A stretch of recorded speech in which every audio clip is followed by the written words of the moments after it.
తెలంగాణ ఆర్థిక శాఖ మంత్రి భట్టి విక్రమార్క అసెంబ్లీలో వార్షిక బడ్జెట్ 2025-26ను ప్రవేశపెట్టారు.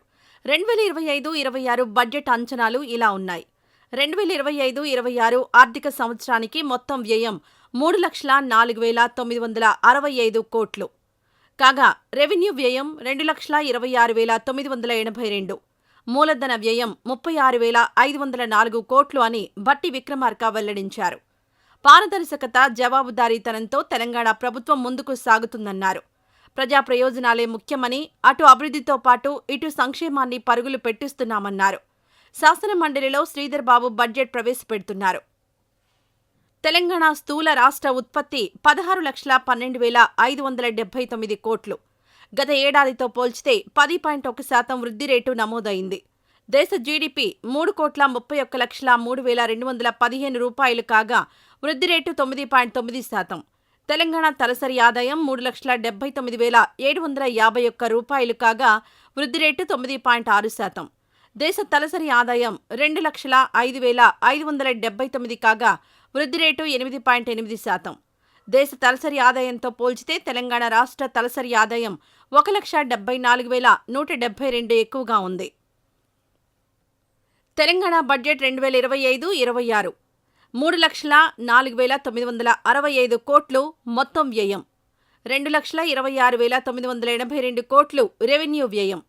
36,504 కోట్లు మూలధన వ్యయం.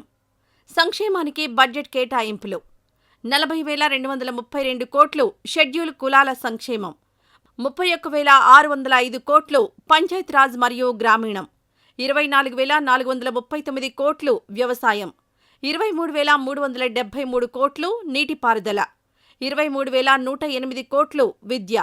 21,221 కోట్లు ఇంధనం. 17,677 కోట్లు మున్సిపల్ అడ్మినిస్ట్రేషన్. 17,169 కోట్లు షెడ్యూల్ తెగల సంక్షేమం. 12,393 కోట్లు ఆరోగ్యం.